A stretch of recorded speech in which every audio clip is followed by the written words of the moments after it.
Good morning, good afternoon. RC Journey here. Wanted to tell you guys about the WPL c-24. A couple things going into it. If you've seen my other videos, you know I talk about taking apart the transmission so you can get your gear mesh right, as I've done there. I also go through and talk about gear spacing. Big problem with these vehicles. This moving back and forth.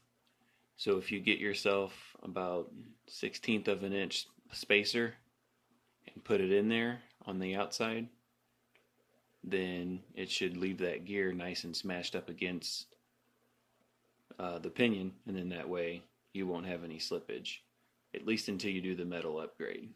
So one of the main problems with these is this backing away and allowing space, and then you hear a clicking sound. So take the time to get some spacers, get your gear mesh right, and if you want to, you can go through and take the time to paint some stuff so it looks better. Get your dash all painted up how you want it, and your seats. So diving right into the build, it shows us starting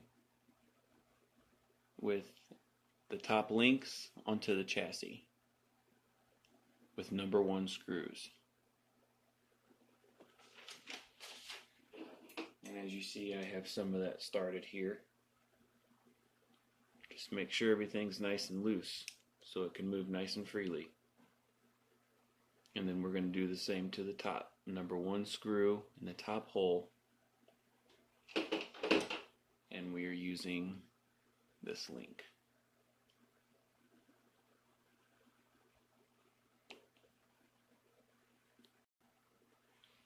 Alright, after a couple of seconds you should have something that looks pretty similar to this. Got my top links mounted with #1 screws onto the axle mount. Make sure everything moves freely. You don't want any binding. Now onto the front axle. I already have everything pre-lubed. And make sure the spacers are where they need to be on each side.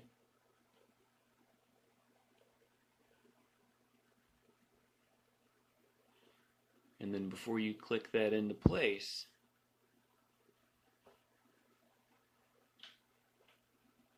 you want to pre-lube this as well, and then slide that in. Now remember, in my previous video, if you shim these down like I did, you can see I shimmed them down some. Normally they stick out. You get a better turning radius. And I haven't noticed any binding of the dog bone, so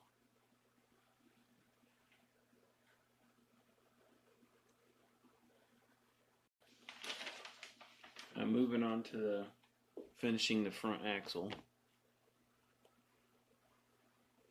I want you guys to make note that the pumpkin favors the left side.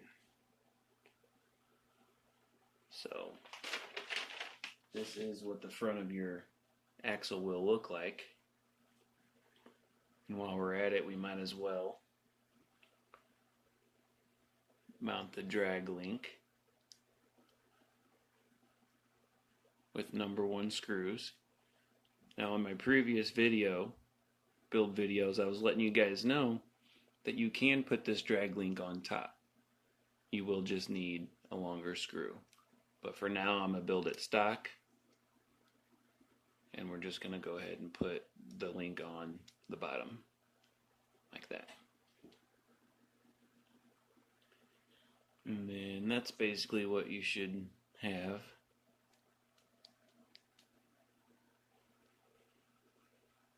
And then I want you guys to make note that since this gear is on the right side, my camera will zoom in. Then you want this gear on the other side. You don't want this gear on the right side because it'll smash. So make sure you spin that so the gear's on the other side. And then before you snap it together, slowly spin it so you're not mashing your gears together.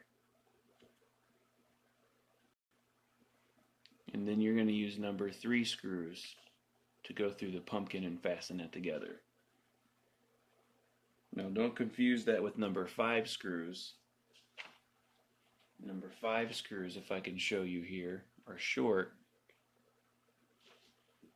And number 3 screws are long.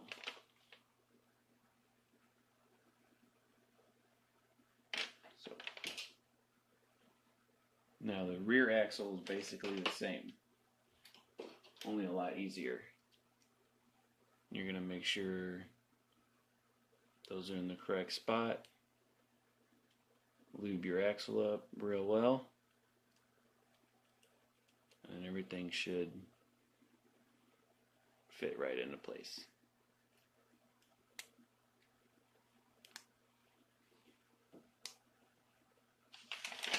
Now make note on the instructions, your rear axle is going to favor the right, and your front axle favors the left, your pumpkin. Okay, so it shows us mounting the drag link, and I'm not going to do that because then it's just going to be flopping in the way for steering, the steering rod. So I will mount that last. And then that's where those smaller number 5 screws come into play to put the axle mount down onto the axle. So when your axles are done, this is what they will look like. Like I said, make sure everything spins freely.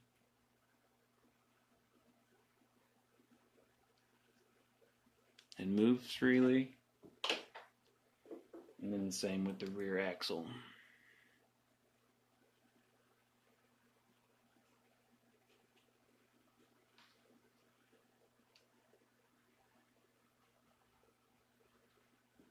And then that's going to sit down on that rear axle, just like that.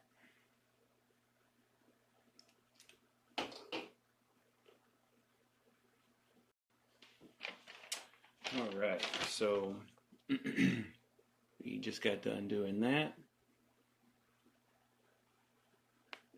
So now after we have everything mounted up into the links, we can have something that looks about like this.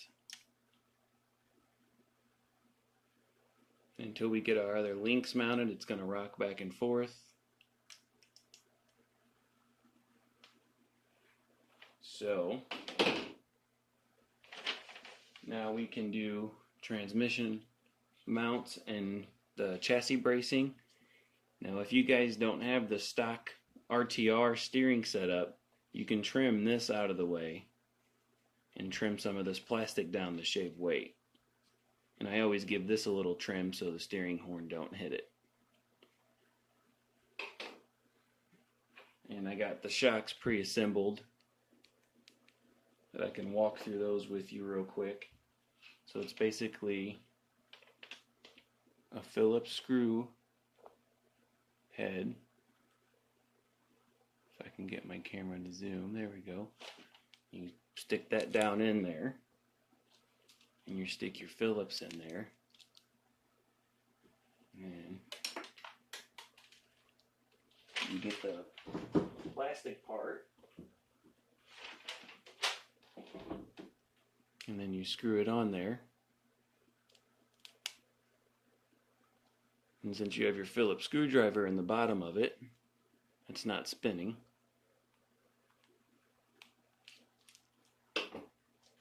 Then I always take a little bit of grease, just a dab will do ya. You stick the spring down in there, and then pop the head on. And that grease just acts as a lubricant and makes it not as bouncy I noticed a difference putting grease in there and taking grease out. So that'll probably be it for this build video. Next, we're going to go ahead and mount the transmission and all the center chassis bracings. And then we'll start taking a peek at the body, because there is a decent amount to assemble on the body. So, thank you guys for watching, and much more to come. I'll try to get this video done, or this build done in about 3 videos. So, we'll try to do most of the body assembly next, and then we'll do the drivetrain, and I'll do a run through with the electronics as well, since I haven't done that yet. So, thank you guys for watching, and more to come.